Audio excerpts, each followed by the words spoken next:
jabatan atau Hai, bagaimana kabarnya? Di video kali ini kita akan membahas tentang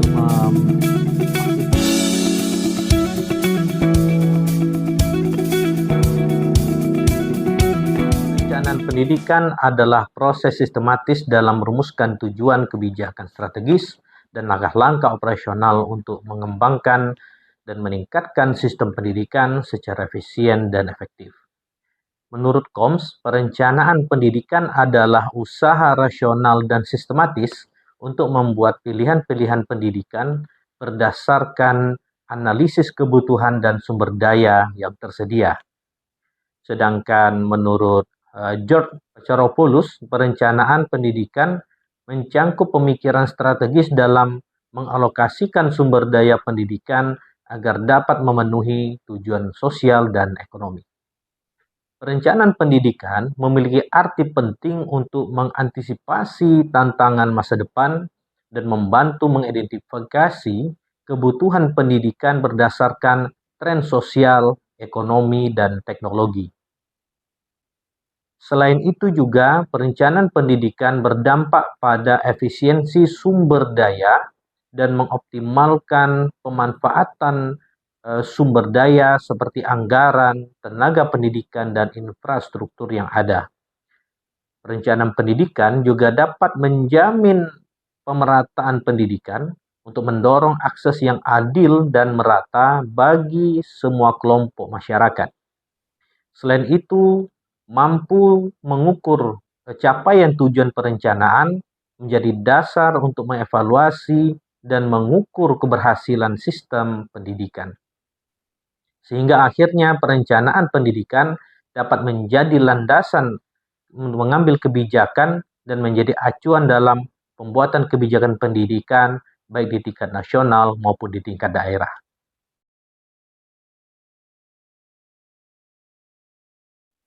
Untuk melakukan perencanaan yang baik, maka perlu dipahami langkah-langkah perencanaan sehingga rencana yang akan dibuat dapat tepat sasaran.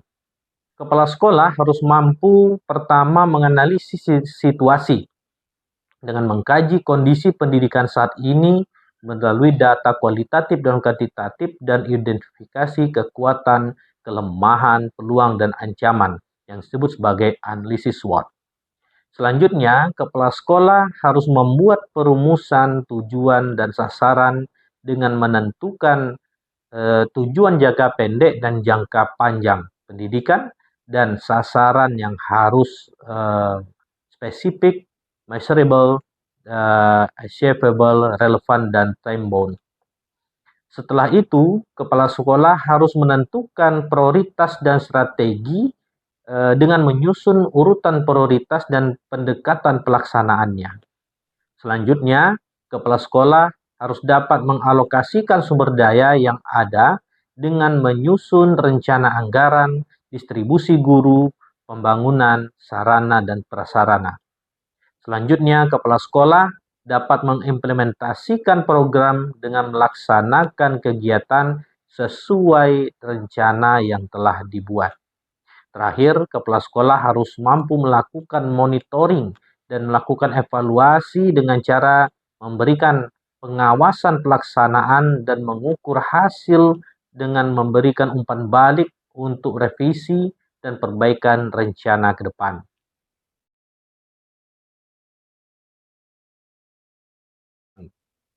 Berdasarkan jangka waktu, ada 3 jenis perencanaan dalam manajemen sekolah. Yang pertama, perencanaan jangka panjang. Biasanya berdurasi 5, 10, 15, atau 25 tahun. Tujuannya untuk membuat dan mencapai visi besar sistem pendidikan nasional seperti rencana pembangunan jangka panjang nasional dalam sektor pendidikan. Dan biasanya bersifat strategis dan makro, serta membuat visi pembangunan manusia. Kedua, perencanaan jangka menengah. Pada umumnya, berdurasi 5 tahun. Tujuannya untuk menerjemahkan visi jangka panjang yang telah dibuat tadi untuk menjadi program terukur seperti rencana jangka menengah sekolah atau rencana strategis Kementerian Pendidikan.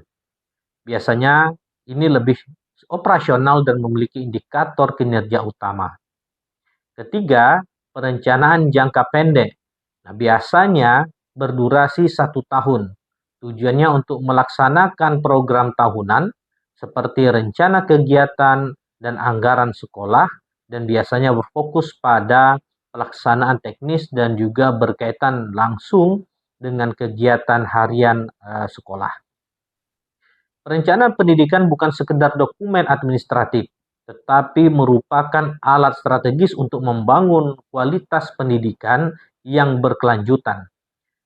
Dengan perencanaan yang baik, maka sistem pendidikan dapat lebih adaptif terhadap perubahan-perubahan yang terjadi dan lebih efisien dalam menggunakan sumber daya serta lebih inklusif dalam melayani masyarakat.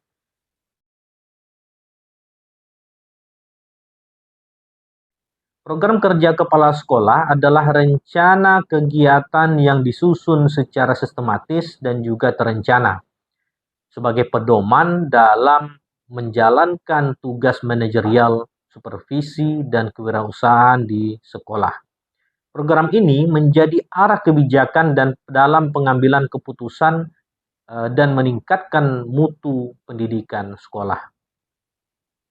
Tujuannya adalah untuk menyusun arah pembangunan sekolah yang jelas dan juga meningkatkan mutu pembelajaran dan kinerja guru, serta untuk menjamin efektivitas pelaksanaan tugas di sekolah.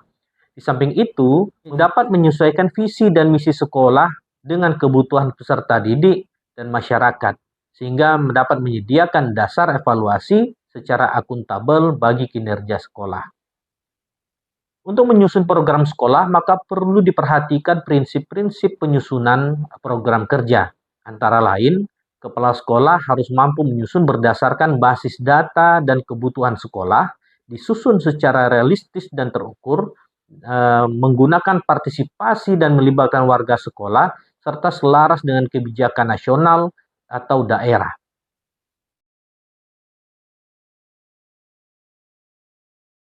Program kerja jangka panjang itu biasanya terdiri dari 4-5 tahun.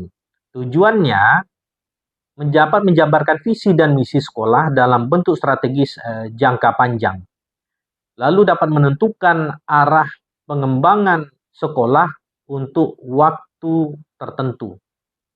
Isinya biasanya berkaitan dengan peningkatan akreditasi sekolah, membangun infrastruktur jangka panjang, lalu dapat menguatkan karakter dan budaya sekolah, serta pengembangan kurikulum sekolah berbasis kebutuhan lokal. Contoh program yang dapat dilakukan seperti mewujudkan sekolah adiwiyata, lalu menjadi sekolah rujukan tingkat kabupaten atau provinsi, dan juga pengadaan laboratorium komputer yang lengkap dalam 5 tahun ke depan.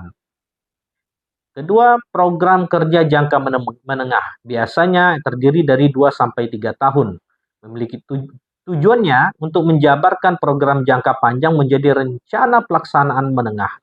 Lalu untuk menyusun target capaian kinerja dalam rentang waktu 2-3 tahun. Isinya biasanya untuk meningkatkan kompetensi guru melalui pelatihan-pelatihan rutin, lalu penambahan koleksi buku perpustakaan setiap tahun, dan juga meningkatkan hasil ujian sekolah atau ujian nasional. Contoh program dapat dibuat dalam jangka ini yaitu workshop tahunan peningkatan pembelajaran berbasis IT atau peningkatan nilai rata-rata UN dari 7,0 menjadi 8,0 dalam 3 tahun ke depan. 3. Program kerja jangka pendek, biasanya berjangka waktu 1 tahun. Tujuannya untuk melaksanakan kegiatan operasional harian dan tahunan sekolah. Pada dasarnya dapat berisi jadwal pelaksanaan pembelajaran dalam 1 tahun, lalu program supervisi akademik dari kepala sekolah, dan juga pengelolaan anggaran sekolah melalui bendahara dalam mengelola dana atau rencana kegiatan sekolah dan dana BOS. Contoh program yang dapat dilaksanakan adalah pelaksanaan penilaian tengah semester dan juga pelatihan literasi digital bagi siswa atau lomba-lomba hari besar nasional atau hari besar keagamaan.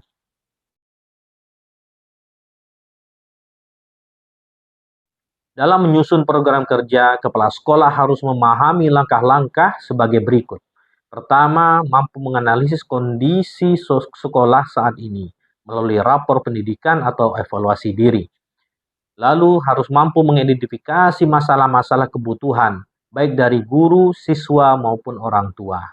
Selanjutnya, penetapan tujuan dan memberikan prioritas program, dan melakukan perumusan kegiatan rencana untuk melaksanakannya seperti indikator atau waktu pelaksanaan. Lalu penentuan anggaran dan sumber daya untuk menyusun indikator keberhasilan dan melakukan evaluasi. Setelah itu barulah dilakukan sosialisasi program kerja kepada seluruh warga sekolah dan melakukan monitoring dan evaluasi secara berkala.